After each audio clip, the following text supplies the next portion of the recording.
Hi everyone and welcome back. In this video my plan is we're gonna do some work here on my 67 Chevelle, and last time you saw it I built a new exhaust and I put a 4-speed in it and some other small stuff, and now I have to finish that up. It is fully drivable, but there's always stuff to do. And one of the things is that we have to take care of this huge hole in the floor. So we're gonna patch that up, and I'm gonna do it okay, but I'm not gonna overdo it because I mean I love this 4-speed, but since with my gear ratio in the rear axle and the long first gear in this transmission, it's a bit annoying to drive because it is so you have to maneuver the clutch a lot so that you can get away, and you have a really long first gear, and with my weak engine it just feels very sluggish. It's very cool when you get to second and it's very close and they meet the gears very well, but yeah, it was more fun with the Turbo 700 because you could chirp the tires and stuff like that with my weak engine, but now it just feels sluggish instead. So yeah, I'm not sure if I'm going to go for a 5 or 6 speed or something in the future. So yeah, I'm gonna fix the floor so it's okay, but we'll see down the line if we maybe change the transmission. So we're gonna fix that. I'm gonna remove the seats so I can fix some bolts for them, because this seat's only on 1 bolt and this is on 2 bolts, and yeah. Also, I'm gonna go ahead and start putting in some soundproofing here in the roof, because it has, when you get the exhaust note and stuff like that, it starts ringing in the roof because of the what do you call it, the sound waves. So yeah, I mean it couldn't hurt to get it a little more sound dampening. So yeah, anyway, I'm talking too much here. Let's get to work. Got the seats out, and now I'm starting to look on how I will sort of fill in this. And I was at the local auto parts store and bought this. It is just a CV axle boot that just a universal. I just bought one, and my idea was that this should work pretty well. But the thing is with this stupid shifter is that, I mean, the leverage point is down here where it doesn't move a lot, and I mean this is where I want the boot, but how this is organized, the boot will come here. That is the most logical place, and there we have a lot more throw, so I don't think that this is going to accept all of that throw. So I don't think this is going to work, unfortunately. I checked, they have another one that is a bit, this is pretty stiff, and I think that will, if we were to go with that, and maybe we have enough space, but I think it will be making the shifts a little more rough, and I want this to move as smooth as possible. So they have another one that's a bit seems to be, it is marked as elastic, so I think it's a bit more soft, and it also has a bigger opening here in the bottom, which would accept a little more throw here. So I think I'm gonna go ahead and buy that one. It's just that I was just at the auto parts store. It will be like 45 minutes back and forth buying another one, and I'm not really in the mood for that right now. So for now I'm gonna keep working here and see how we solve the rubber boot a little later. So I started folding up the floor again here that I cut and folded over to get the shifter in. And I was thinking back and forth how I was going to do it, but I realized I need to know what shifter boot I'm going to have to be able to make a hole and so on. And I have this leather piece that I got with the transmission, but I mean it's only a aesthetic thing. It doesn't do much for sound and exhaust fumes and stuff like that. So I just bite the bullet. I went to the parts store and I bought another CV axle boot, and this one is a lot softer, it's a lot more flexible. So I have made this metal piece that it goes over. So this is our new shifter hole. So we can put this on, and I have tested back and forth here, and I want to put it something like that. So what I can do now is I'm going to remove these sound dampening things, and then I can start tacking it in place and folding it however I want it. We need to put a filler piece here, but yeah, we can fill all of this, and I think it will be good. And then we can put this over so we don't have to see this ugly thing. So that's the plan. I'm gonna start cleaning and tacking that in. So here we have the, what do you call it? The first idea. So now I'm gonna go ahead and start tacking this in place. And then I'm gonna do a cut around everything so that I can get it edge to edge. And then we're gonna fully weld it. So yeah, tack it, cut it, clean up the cuts, and then we can weld it in properly. We have this tacked together, and I mean, it looks decent. Maybe not the prettiest in the world, but it is okay. So yeah, it works now with this rubber boot. Maybe later I'm not sure if I'm gonna squeeze it together or what I'm gonna do, but I mean, when we get this over, you're not gonna see any of it anyway. And also later we're gonna get the carpet in the car, so yeah. So yeah, I'm gonna go ahead and make some filler pieces for these and weld all of this. After a lot of work, this is finally done. It took way longer than I thought it would. I was thinking like, yeah, 2 or 3 hours and we have this done and we can go something else. But this has taken the full day. And now my wife calls me and says that I have to go and pick up the kids plus a friend for the kids. So one of the kids' friends. So this is my only 4-seater vehicle right now. So I have to throw in the seats here and go pick up the kids. So yeah, I'm gonna go ahead. And I will see tomorrow when I have painted this and we can put the rubber boot and everything together and see what we will be doing next. We're back, and as I said yesterday, I put in the seats, and this morning I took them out again and I painted the transmission tunnel. So I'm pretty happy with how it turned out. It doesn't look too great, but you're never gonna see it again. And I'm not gonna bother painting it on the underside right now because this engine and trans will probably be lifted out of here sometime soon when I get some new ideas. So yeah, the only thing I've done since I saw this last is that, besides paint, is that I have fixed the studs for the driver's seat. We only had the front studs, and on that side we only had the front right stud. So this was straight through, so this you can just weld a nut on and I could get it out. And this is like this stud. So I had to cut and remove it, and then I just put in a new bolt and weld it. So now we have 4 studs on this side.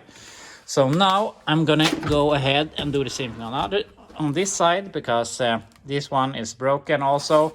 And I could go ahead and drill out all the spot welds and everything, but I'm just gonna make 2 cuts here, remove this, change out the bolt, or weld a bolt so it becomes a stud, and weld that back in.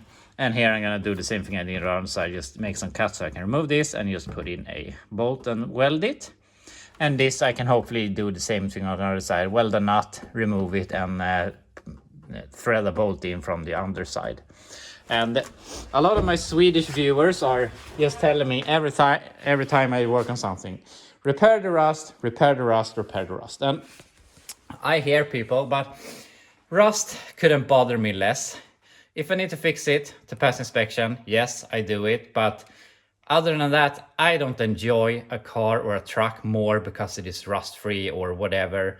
I can enjoy them just as much without spending a month in the garage doing rust repairs to this thing.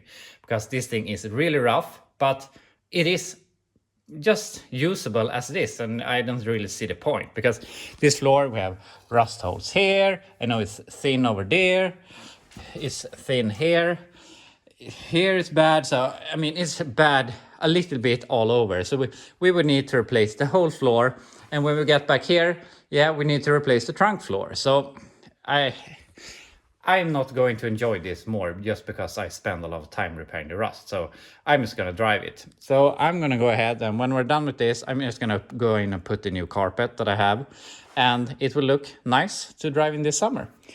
And maybe sometime in the future I will fix the floor, but we'll get to that.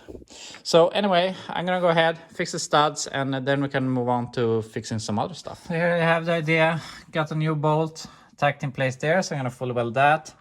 I have this piece. I've welded a bolt to the bottom, and we can just put this back in place like that. And I have welded a nut onto this thing so that we can get this thing out of here. So yeah, soon we will have 2 full bolted in seats. I mean, that's pretty great. So we have all the studs down on the passenger side, and I've been thinking back and forth, and I've decided I want to put the carpet in. I have a new carpet. I'm not going to fix this floor anytime soon, so I might as well put the carpet in. So that also leads to some other problems, and what I want to do is I want to fix some stuff. And the first thing is that the brake pedal was sticking, so I pushed it down and the brakes were dragging a little bit, and I had to push it up with my feet. And I remembered that when I put this together that the brake pedal was really smooth. And now I had removed the pin here, and I mean, this isn't going to cause any issues. It's very easy to push. I know that the clutch pedal is a bit rough. I don't have the clutch bar in right now. So I removed this pin, and it was really hard to remove it. You can see I made some marks on it. So I think this is making it a little bit rough here. So I'm gonna go ahead, I'm just gonna remove a little bit of this, so it's a little bit thinner, and lubricate it, and hopefully this will run smoother. Also, I had a rattling noise, and when I just put my foot on the clutch pedal, the sound disappeared. And I think it was that the clutch rod was nagging here on the metal, so I have enlarged the hole a little bit. Need to get a grommet for this sometime. But anyway, so yeah, I'm gonna remove just a tiny bit of this, lubricate it and put it back, and hopefully the brake will work better, and hopefully we'll solve the problem with the rattling noise with the clutch. And then I think I'm gonna put some sound dampening over this, and then we can start putting in the carpet. So now the pedals are done. I made it so that I could push this in with just my hands. And I mean, before I had to force it, which in hindsight maybe was a sign that this was going to be a problem.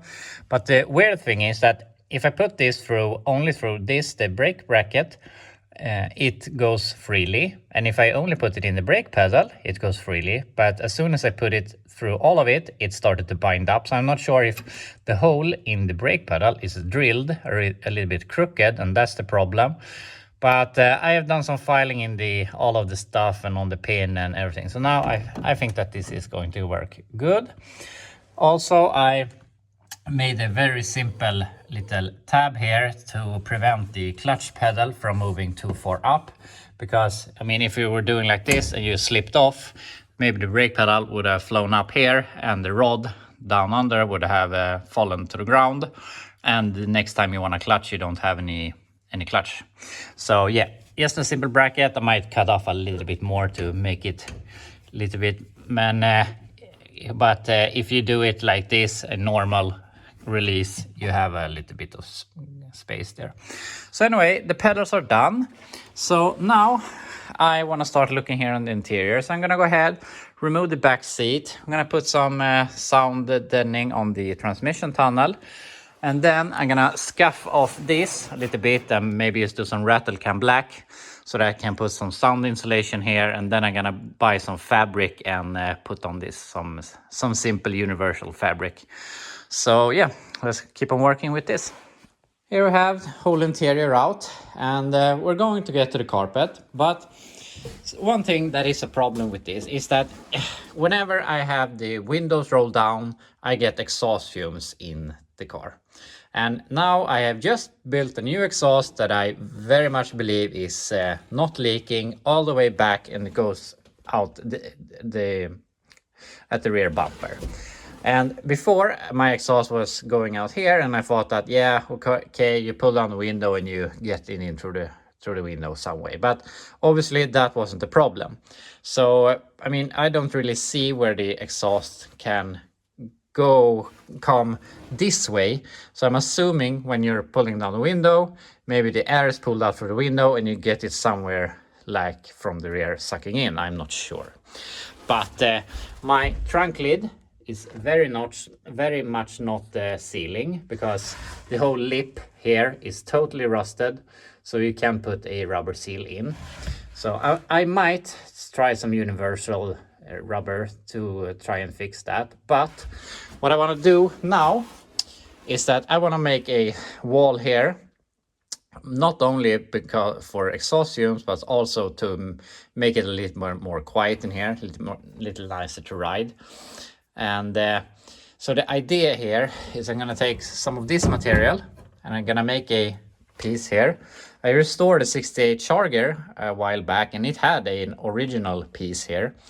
So I'm gonna make it so that it hangs from these here. And unfortunately I have to bend it here in some way.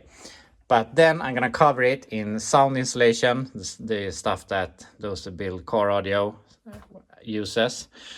So on with this sort of board, on with some sound dampening, and both for the sound and for the exhaust fumes. I'm not sure, but I'm guessing when you have the windows rolled up, you get like an air bubble in here. But when you're rolling the windows down, air starts to move, and if air gets sucked out the window, I'm not sure if it gets sucked out, I don't know how air works, but if it gets sucked out there, I'm assuming it will suck in somewhere else. So maybe that's the problem. So I also had some simple door panels I made. I think I'm gonna make a pair of new ones. So I don't think it's coming from here. The only thing I can think is coming from back there. So yeah. So that's the plan. Gonna make this piece and sound dampen it, then make some new door panels, and I'm probably gonna make, this was just some piece I had that fit, so I'm gonna make a new one that goes all the way out here, and I'm also gonna start looking at some speakers. So yeah, I'm gonna keep on working with this. Here you have my idea. So I just took the razor knife and made a little cut here so that I could fold it. So now we can take some sound dampening and really tuck this in place, and we will have completely sealed both from sound and possibly if the exhaust fumes is coming from there. And I mean, it can't hurt. So before I start padding this with soundproofing, I'm gonna look at mounting on speakers. I'm gonna have some 6x9s, and obviously they have already enlarged the holes, which I mean is really common. So I'm gonna go ahead and make a new one of these that goes all the way out here to the edge. And also here in the background while I was working with this, I also went away on an errand, and I passed a fabric, do you call it a fabric store? I don't know, but they had both these. In Swedish we call this either long strain teddy or gorilla fur. Maybe gorilla fur is better. This is going to be our headliner. And also I just found this in one of the shelves there, and this is some fake diamond stitching vinyl. And this gorilla fur I paid $60 for, to 2 meters, whatever that is in feet, like 7 feet or something. And this I paid $40 for like 7 feet. So it was really inexpensive. And I mean, I don't have any rear door panels, and my front door panels are really, really bad. And I mean, they're really simple from the factory. So I think we can, for $40, make some nice new door cards, door panels. And also I might cover the speaker, what do you call it? The shelf in the rear with that material also. So I'm gonna go ahead and make that piece, and then we can start looking at something else. So unfortunately, this is the only piece of this material I have at home, and it's been sitting with this edge on the ground, as you can see, in my tent. So it's all rotten here in the bottom, and it's also very bent. And I thought I had more, but I don't. And it's really hard to work with it if it's going to bend. And that was only like good piece I had. So I'm gonna go ahead, throw that away, and buy some new material for tomorrow.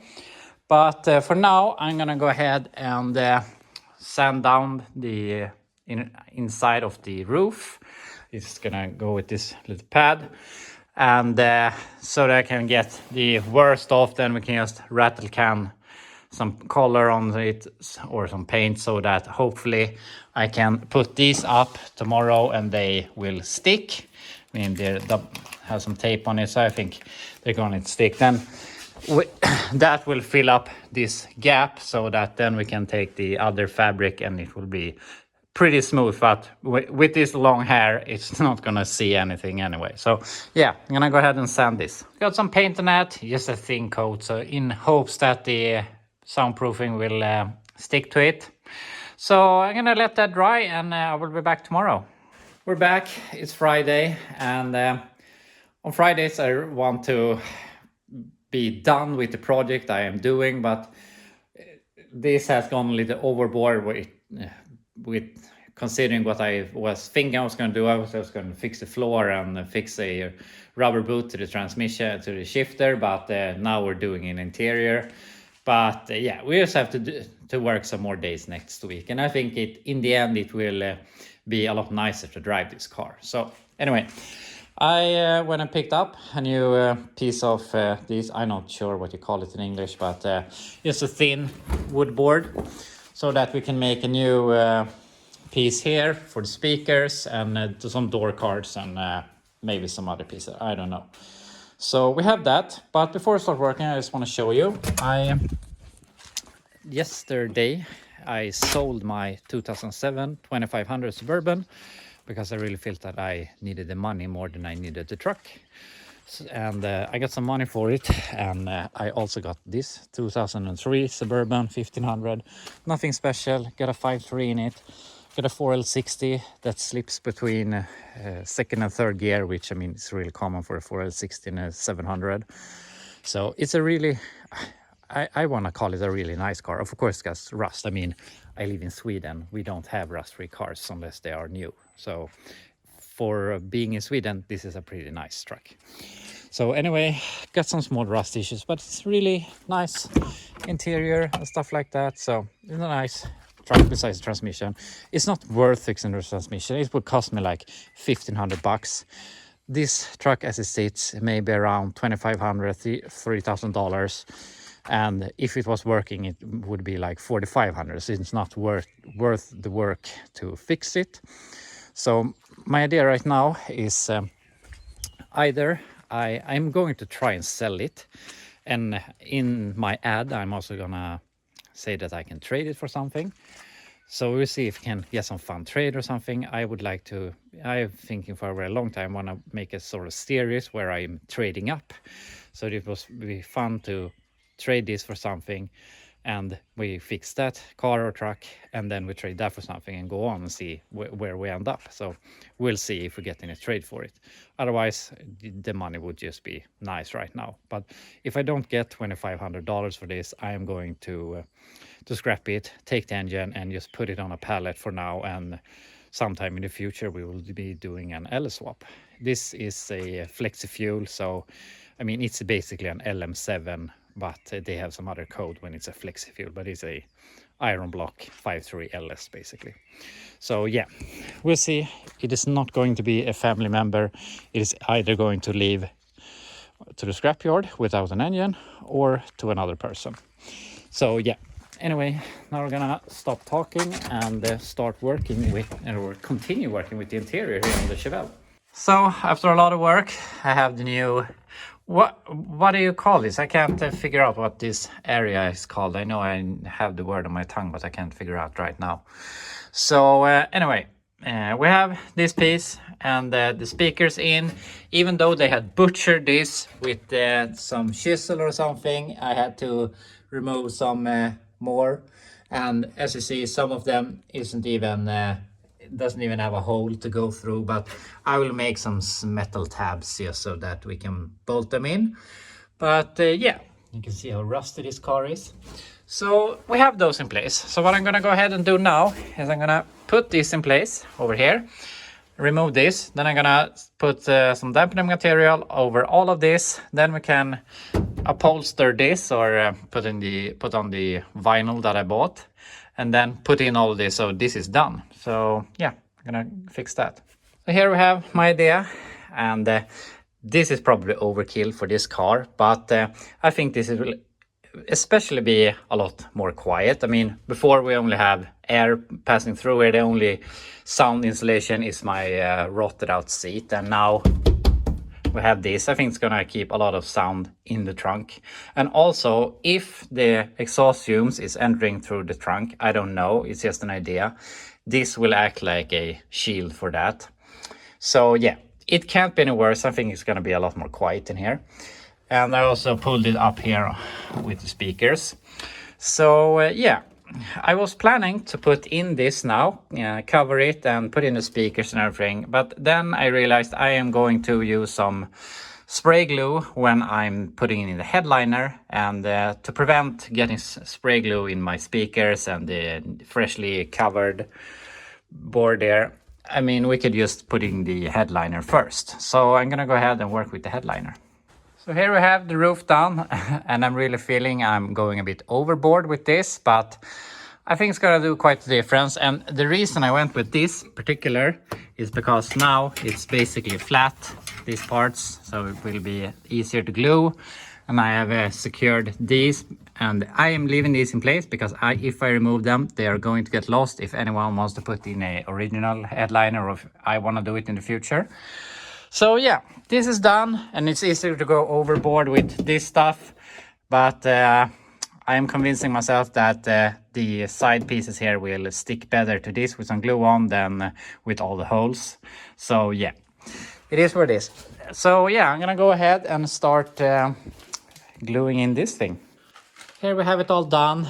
I was going to film it, but yeah, I have hair everywhere on my clothes, in my eyes, and yeah, it's a mess, but it looks okay. It's a lot of wrinkles underneath, but you don't see it because of the fur.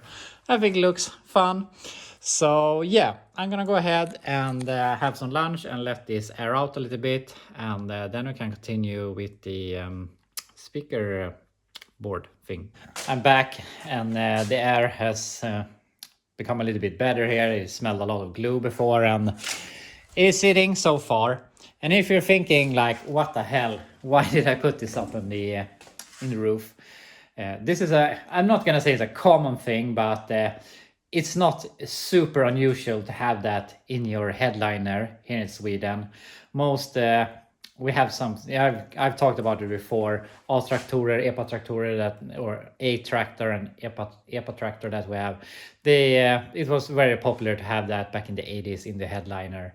And I wasn't sure if I was going to use it or not, but I told my kids that we could do it, and they were really thrilled and thought it was fun and exciting. And if they think it's fun, I think it's fun. So if they think their dad is embarrassing with his furry headliner in 5 years or something, yeah, I could just change it out. But we made a headliner, as a headliner at least, for 60 bucks, a lot cheaper than buying a original headliner, a lot easier to install than with the bows and everything. So yeah, I'm happy. It looks okay. Maybe we'll redo it sometime, but for now it's good.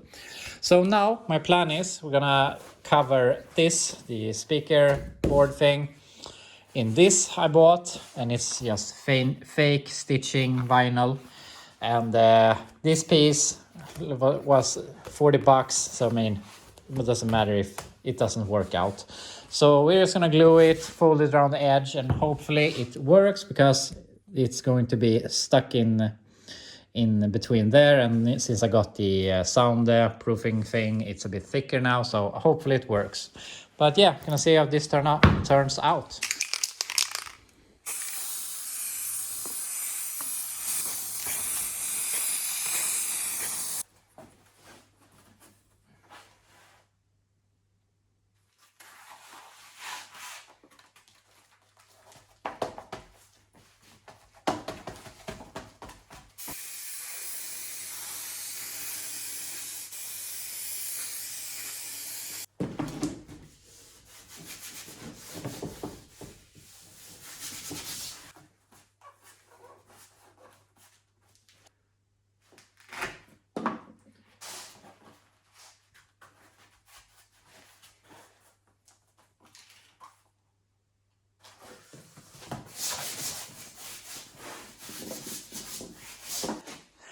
There you have it. Looks kind of nice. Don't do it on your dirty floor, as I did, because you get a lot of crap in it, but I think it will clean up. So I'm gonna go ahead, put this in with speakers and see how it looks. So here we have it in, and I'm gonna say this looks really good. I'm really satisfied with how this turned out. Damn, I can't talk. They had some other, what do you call it, vinyls. They had like alligator, crocodile style patterns, and also some just grain patterns. But I'm really happy I went with this diamond pattern. I think it looks really good. So really happy with that. The speakers are not bolted in right now. I have the bolts in, but I don't have any washers, so I'm gonna buy some washer next week. Also gonna buy some speaker cables, but because I didn't have that, so we're gonna run them. That's why I left this like this, and we can run some speaker cables before we put in the floor mat. So yeah, that will be all for this week. I'm really happy with all of this. I think the car is gonna go from being like, I don't know what to call it, but from a junker to a little more of a cruiser. It will be a lot nicer with some nice interior. I'm gonna at least go ahead and do the rear door panels, but I will probably go ahead and do the front door panels also. I might even remove the chrome pieces. I'm missing one on each side for some reason. But maybe we can remove those, put those onto the new to add a little, what do you call it, shape to it, or what I want to call it. But I think it's going to turn out great. I like the headliner. I really like the speaker cover thing there. And I think this is going to be a lot quieter to drive and a lot nicer to just be in. So yeah, I'm really happy. Unfortunately, we weren't able to finish it this week. I mean, I was only going to cover the hole for the transmission tunnel, and this just spiraled out of control as usual. But I think it will be good in the end. So thank you so much for watching. I really hope you enjoyed it, and I will see you again next week.